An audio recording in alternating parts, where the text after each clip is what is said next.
When American forces crossed into the approaches of Metz and Aachen in the late summer and fall of 1944, they believed momentum was finally on their side. They had broken out of Normandy, smashed German forces in the Falaise pocket, and advanced across France with a speed no one had predicted. But as the U.S. Army reached the fortified edges of Germany, the nature of the war changed abruptly. The open terrain that had allowed sweeping armored maneuvers vanished, replaced by concrete bunkers, steel doors, buried communication tunnels, and interlocking kill zones designed decades earlier and perfected by the Wehrmacht. The Americans had stumbled into a fortress war for which they were utterly unprepared. Metz was the first warning. The city itself was ancient, but around it stood 22 major forts, once part of the French defensive belt and now occupied, improved, and interconnected by German engineers of the 462nd Volksgrenadier Division. These forts, Jeanne d'Arc, Driant, Saint-Privat, sat on dominating high ground, ringed with minefields, trenches, and casemated artillery. When Third Army units probed the defenses, they discovered something they had not faced since Normandy, an enemy who did not retreat. Sherman tanks rolled forward expecting resistance to crumble, but instead met pre-sighted artillery fire from guns buried in reinforced concrete. Infantry platoons advanced across fields only to be cut down by MG-42s firing from loopholes no more than a few inches wide.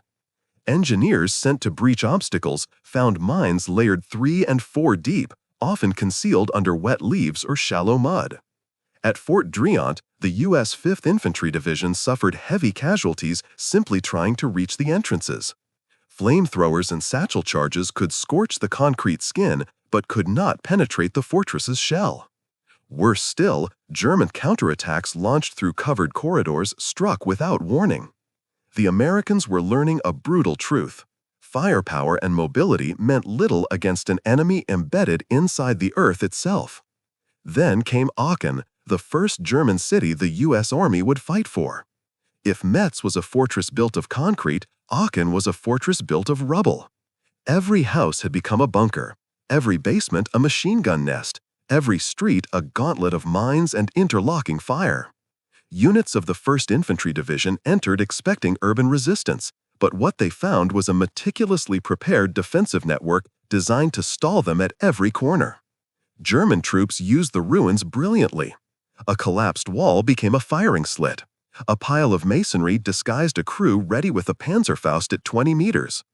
MG-42 teams shifted from floor to floor through pre-cut interior holes, making them nearly impossible to track. When Shermans attempted to advance down the narrow streets, the Germans let them pass, then attacked from above or behind, striking at the turret ring or rear armor. The tanks could not pivot or elevate fast enough to respond. American infantry without close armor support fared little better. The traditional tactics of rushing a building failed when every approach was booby-trapped and every window concealed a rifleman. The U.S. Army, which had thrived in fluid maneuver warfare, now found itself immobilized by a defense that required slow, meticulous dissection. The soldiers on the ground began to understand that the German defensive lines at Metz and Aachen were not simply obstacles but systems. Minefields funneled them into kill zones. Barbed wire forced them into fire lanes covered by overlapping MG-42s. Bunkers supported each other with perfectly coordinated arcs of fire, so that knocking out one only exposed attackers to 2 more. Even artillery could do little. Concrete and earth absorbed the blast, while German observers hidden in deep bunkers directed counterfire that hammered U.S. infantry the moment they gathered in the open. Adding to the problem, American units were not yet skilled at combined arms in dense environments. Sherman tank crews often moved too far ahead of infantry, becoming easy prey for close-range anti-tank weapons. Infantry, in turn, hesitated to advance beside tanks because streets were laced with mines and covered by snipers. Engineers, the troops most needed to breach obstacles, frequently arrived late or were pinned down before reaching the front. Every branch fought bravely, but they fought separately, and the German defenses punished that separation mercilessly. By mid-October 1944, commanders realized they were losing time, men, and initiative. The rapid advance of summer had ended in a grinding halt, measured not in miles but in meters. Metz and Aachen showed that the U.S. Army did not yet possess a cohesive method for breaking fortified systems. Sherman guns were too light for hardened bunkers, infantry too exposed to MG-42 interlocks, artillery too imprecise for pinpoint bunker kills, and engineers too vulnerable without coordinated protection. The Americans were still thinking in terms of firepower and maneuver, while the Germans fought a war of geometry, fields of fire, hardened lines, and overlapping layers of obstacle and concealment. If the U.S. Army wanted to break into Germany, it would have to change the way it fought. It would have to bind its branches, armor, infantry, artillery, engineers, into a single synchronized machine that could tear apart defenses designed to withstand sieges. Metz and Aachen were not just battles, they were revelations, and the lessons written in blood would force the Americans to rebuild their doctrine from the ground up. If the U.S. Army wanted to break into Germany, it would have to change the way it fought. It would have to bind its branches, armor, infantry, artillery, engineers, into a single synchronized machine that could tear apart defenses designed to withstand sieges. Metz and Aachen were not just battles, they were revelations, and the lessons written in blood would force the Americans to rebuild their doctrine from the ground up. The first real shock to American armored units came not from German tanks, but from the realization that their own tactics, so successful in France, were suddenly useless against fixed defenses. In the open fields of Normandy, a Sherman could maneuver, fire, and flank. In the breakout across France, it could lead a column traveling 20 miles in a day. But at Metz and Aachen, the Sherman became something it had never been before: predictable, exposed, and alone. At Metz, the problem revealed itself brutally. When the 7th Armored and 5th Infantry Divisions tried to support one another against the fortress ring, their timing and spacing fell apart almost immediately. Sherman tanks rolled forward down muddy roads that funneled them directly into the arcs of fire of Fort Jeanne d'Arc. The German gunners, safe behind reinforced concrete, had pre-sighted every approach. The moment a Sherman crested a rise or crossed a field, its silhouette triggered a storm of 88mm fire. Tanks that would have survived a glancing hit in open combat now died to plunging fire from elevated casemates. The armor that had been adequate against Panzer IVs or Stugs was meaningless against shells dropping from fortified guns at high angle. Infantry companies attempting to follow the tanks were stalled by thick belts of S-mines and Teller mines laid in overlapping patterns. Engineers trying to breach the fields were cut down by MG-42 teams positioned in recessed firing slits, invisible until they opened fire. Without infantry beside them to clear these kill zones, the Shermans advanced into a void where every threat was invisible and every mistake fatal. And the worst part was not the fire they took, it was the fire they could not deliver. Sherman's 75mm guns were almost useless against bunkers with 8 feet of reinforced concrete. Armor-piercing rounds chipped the surface but did not crack it. High explosive shells shattered windows and collapsed weak walls, but left casemate entrances untouched. Tank commanders reported repeatedly that they were firing at enemies they could not kill and targets they could not properly see. In Aachen, the situation grew even more desperate. Urban combat removed every advantage a tank possessed. Streets funneled Shermans into narrow corridors where they could neither maneuver nor bring their guns to bear quickly. Buildings masked German movement so completely that a tank could pass within 10 yards of a Panzerfaust team without ever detecting them. Infantry who should have been protecting the tanks lagged behind because the approaches were riddled with mines and sniper fire. The moment the Sherman entered a street unsupported, it became prey. In one infamous action near the theater plots, a Sherman advanced to support a pinned infantry platoon, but the riflemen never reached the tank's position. German defenders deliberately let the Sherman push deeper, then fired 2 Panzerfausts from a second-floor window. The tank caught fire before the infantry even rounded the corner. American officers had long believed that armor should lead and infantry follow, but Aachen proved the opposite. Tanks moving ahead were blind. They could not see into upper floors or side alleys. They could not enter buildings. They could not navigate rubble-choked intersections without exposing their flanks. Without infantry to clear these spaces, the Sherman was a hammer swung in darkness. Infantry alone fared no better. At Metz, rifle companies were pinned for hours by machine guns firing from bunkers they could not reach without tank or artillery support. At Aachen, assault squads charging down a street would run into crossfire from 3 directions. Without tanks to punch holes in walls or suppress upper floors, they were trapped in a deadly maze. And then there were the engineers, the most crucial yet most vulnerable asset. At both Metz and Aachen, their role was indispensable, clearing mines, gapping wire, placing satchel charges, cutting firing slits, and marking paths for armor. But in the early phase of the campaign, they were rarely brought forward in time. Infantry advanced until they met obstacles. Tanks advanced until they hit mines.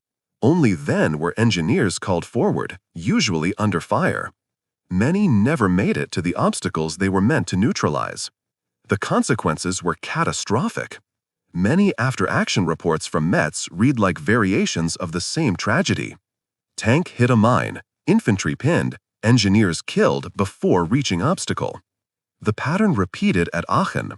American units were fighting simultaneously but not together. The battlefield punished that fragmentation. What the U.S. Army faced in Metz and Aachen was not simply strong defenses, but defenses designed explicitly to dismantle uncoordinated attackers. The Germans understood that armor without infantry was blind, infantry without armor was fragile, and engineers without fire support were dead. And so long as the Americans attacked in pieces, every strength they possessed, Shermans, manpower, artillery, was nullified the moment it reached the battlefield. Metz and Aachen forced a reckoning. The U.S. Army could not break Germany's defensive lines with firepower alone.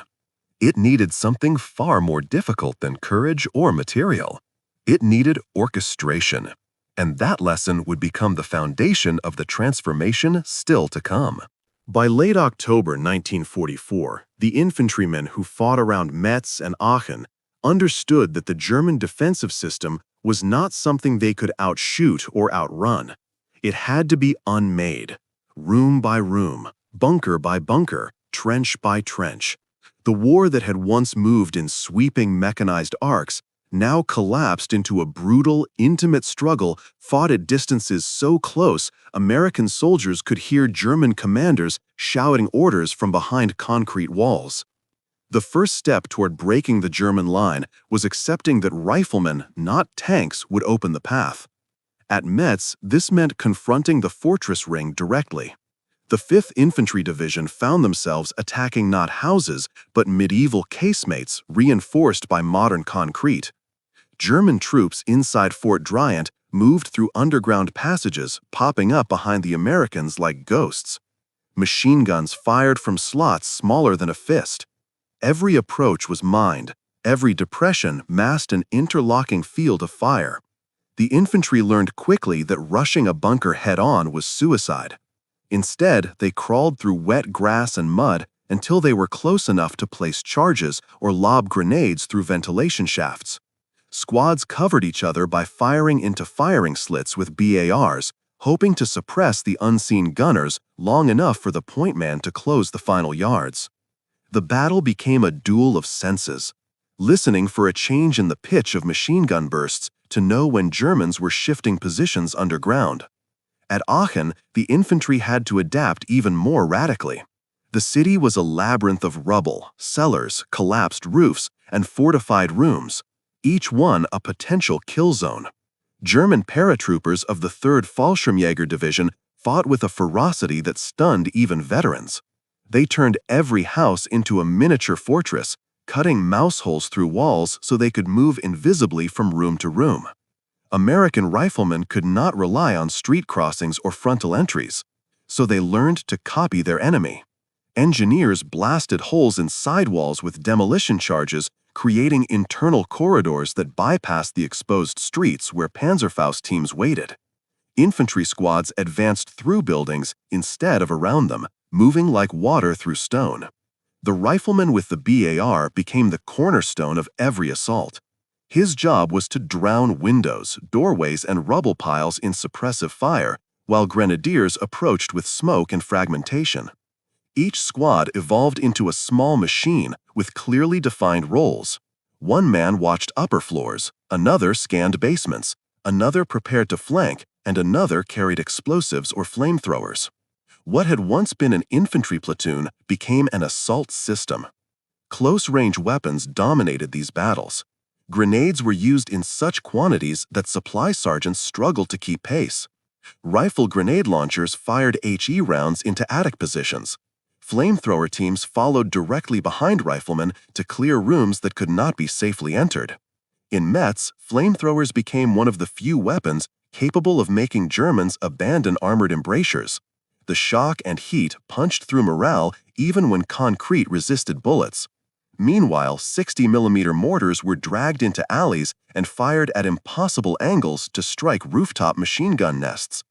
Infantry combat became a craft, a sequence of actions rehearsed under fire rather than in training grounds hundreds of miles away. But the most meaningful change was mental. American riflemen learned to view the battlefield not in terms of enemy units, but in terms of enemy positions. They no longer thought, a company is holding this line. Instead, they thought, 3 MG pits cover this intersection, 2 snipers command this roof, 1 bunker sees the road. The German defense had to be understood as a network of nodes, each one feeding the others. The job of the infantry was to break the network piece by piece so that the entire line unraveled. This new mindset reshaped the rhythm of battle. Instead of mass assaults, companies advanced in small fire teams, each responsible for clearing a single structure or strongpoint. After securing it, they called the platoon forward, then the company. Progress was slow but methodical. When riflemen captured a building, engineers immediately swept it for traps, wired doors, mines under furniture, booby-trapped stairwells. Only then could Shermans move past it. Every yard forward was purchased with sweat and precision. Artillery also became an inseparable partner. Forward observers attached to infantry units began calling 105mm shells onto bunker entrances and fortified windows with increasing accuracy. They used white phosphorus to blind machine gun crews, marking targets for Sherman HE rounds. Infantry stopped thinking of artillery as distant firepower and began treating it as an extension of their own rifles. The relationship encouraged bolder infantry movement. If a squad encountered resistance, they dropped into cover and called artillery within 100 yards, even 50 yards of their position, trusting that the timing and accuracy had improved enough to support them in close quarters. By November, it was clear that American infantry were no longer simply attacking. They were solving the German defense. They were learning the shapes of fortifications, the patterns of crossfire, the habits of German defenders who counterattacked immediately if they sensed hesitation. They were developing a shared language of battle, built from experience, not manuals, a language of gestures, shortcuts, and instincts. They were becoming the core around which the coming combined arms revolution would form. The infantry had learned to survive the German fortress. Now they would learn to break it.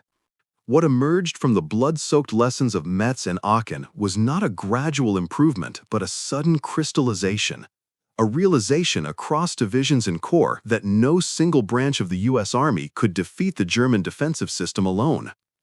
Armor, infantry, artillery, and engineers each possessed strengths and vulnerabilities that, when isolated, the Germans exploited ruthlessly. But when woven together into a synchronized assault machine, they became the instrument that finally cracked the fortresses guarding Germany's frontier. The transformation began when officers in the field stopped thinking in terms of sequential operations, infantry first, then armor, then engineers, and started treating the battlefield as a single living organism requiring simultaneous action. The new formula unfolded in 5 tightly coordinated stages, each dependent on the others. First came the engineers. No longer brought forward only after an advance stalled, they now served as the vanguard, probing the ground mere yards ahead of riflemen. Using mine detectors, Bangalore torpedoes, and satchel charges, they cleared lanes through minefields and wire obstacles under the protective umbrella of infantry fire. Their role was no longer to fix problems but to prevent them.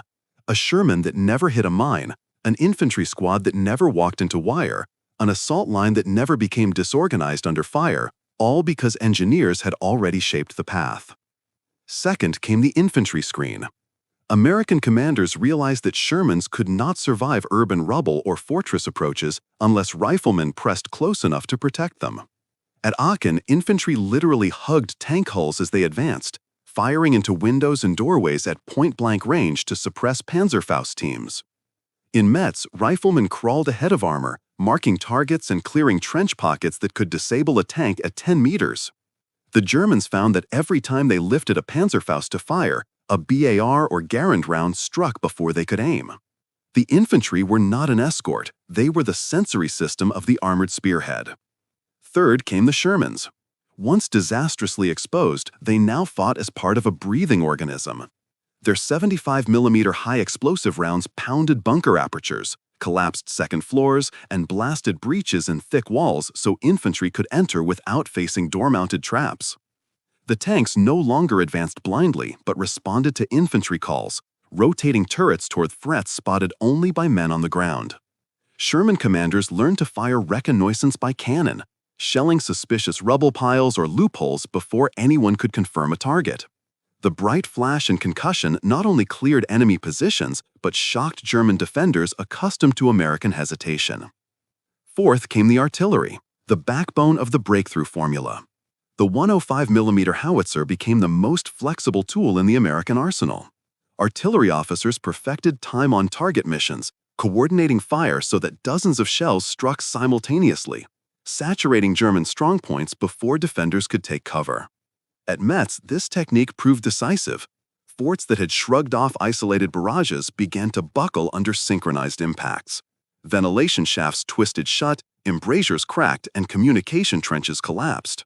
At Aachen, forward observers worked alongside infantry inside buildings, calling strikes only 50 to 75 yards away.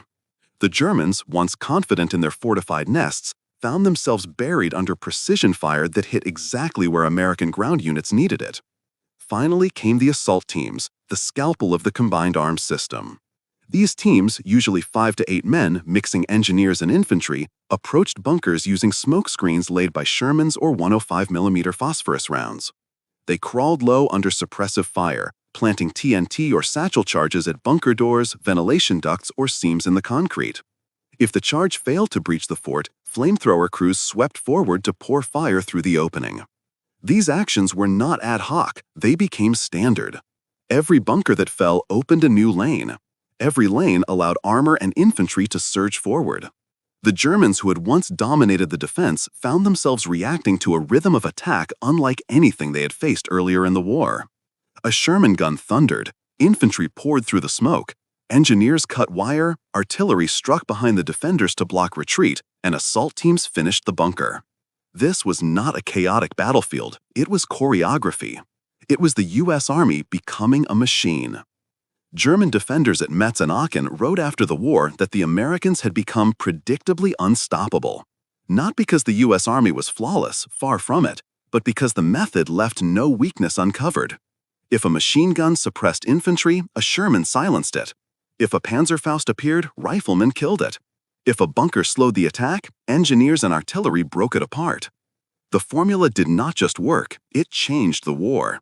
And on the plains of Lorraine, in the rubble of Aachen, and along the Saar River, American units finally proved that the German fortress system, once thought impenetrable, could be dismantled not by power alone, but by precision, timing, and unity.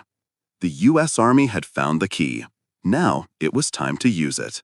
By December 1944, the formula tested in Metz and perfected in Aachen had matured into a battlefield doctrine that no longer resembled the hesitant American approach of the early autumn.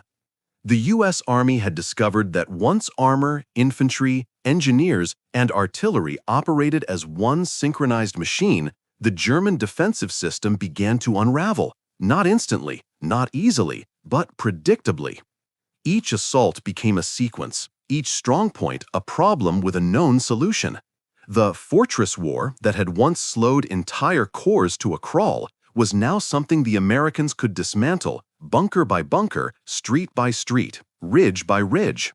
Nowhere was this more apparent than in the fighting that swept across the Saar region in late 1944 and early 1945. The Siegfried Line, Germany's west wall, loomed ahead with its rows of concrete dragon's teeth, pillboxes, mine belts, and interlocking bunkers. The Germans believed it would halt the Americans just as Metz had. But the Americans who reached the West Wall were not the same army that had staggered in front of Fort Driant. When the 90th Infantry Division advanced toward the Saarlouden bridgehead, they brought with them not just Sherman companies, but dedicated engineer battalions already rehearsing breach operations. At the first sign of Dragon's Teeth, engineers deployed explosive charges while infantry established suppressive fire. Shermans then fired point-blank HE to dislodge German infantry attempting to counterattack. Behind them, the 105mm guns delivered rolling barrages that blinded pillbox observation slits in white phosphorus smoke. German strongpoints designed to hold for days fell in hours. The rhythm of American attacks changed fundamentally. Instead of stalling at the first layer of obstacles, they burst through them and immediately pressed deeper, denying the defenders time to reorganize. The combined arms method created momentum where previously there had been none. Tanks that once hesitated at unknown minefields now trusted the path engineers cleared. Infantry, who once waited for armor, now advanced side by side with the Shermans, confident the tanks would shatter whatever bunker waited ahead. Assault teams flowed naturally behind the leading platoons, each squad already knowing its role without needing detailed orders. The reaction from German defenders was telling. At Aachen, they had fought down to the last grenade because they controlled the tempo of battle. In the Saar, they increasingly found themselves outpaced, overwhelmed, and disoriented. American artillery cut off counterattack routes. Engineers blasted open new lanes before defenders could shift MG positions. Shermans smashed firing slits that once forced infantry to take cover. The precision that German doctrine demanded began to collapse under the constant American pressure. What had once been a chess match became a sledgehammer wrapped in intelligence. Even veteran units like the 11th Panzer Division noted that the Americans had become systemized. Their attacks unfolded with predictable steps but overwhelming force. There was no weakness to exploit. Kill the infantry screen and the Shermans closed in. Disable a Sherman and artillery pounded the point of resistance. Destroy an assault team and the engineers laid smoke to bring up another. Every German success triggered an American counteraction already baked into the method. It was this reliability, not just firepower, that broke the West Wall. Consider the seizure of pillboxes north of Saarlouthern. German officers reporting being shocked at how swiftly U.S. troops transitioned from approach to breach to consolidation. One pillbox was struck by Shermans from the front, suppressed by 105mm fire from the rear, assaulted by engineers from a blind side, and cleared by infantry within 20 minutes. In earlier battles, such a fortress might have held up a battalion for half a day. Now it was simply one more node to eliminate. The Americans did not conquer the West Wall by brute strength alone. They conquered it by removing the time the Germans needed to fight. By February 1945, the U.S. Army had achieved something unprecedented, a consistent, repeatable method for defeating German fortifications, one adaptable to villages, forests, hills, and concrete citadels alike. When they reached the Rhine, the success at Aachen and Metz echoed everywhere. At Remagen, when the Ludendorff Bridge was captured intact, engineers moved into action instantly to cut demolition wires while artillery suppressed the far bank. Infantry pushed across under fire, while tanks assembled at the approaches ready to exploit. It was not chaos, it was choreography. The same principles applied in a new context. Combined arms, perfected through costly trial, had become instinct. And once the Americans crossed the Rhine, nothing the Germans built, no bunker, no trench, no fortified line, could slow them again. The U.S. Army had entered the autumn of 1944 as a force powerful but fragmented. It ended the winter of 1945 as a unified weapon of overwhelming precision.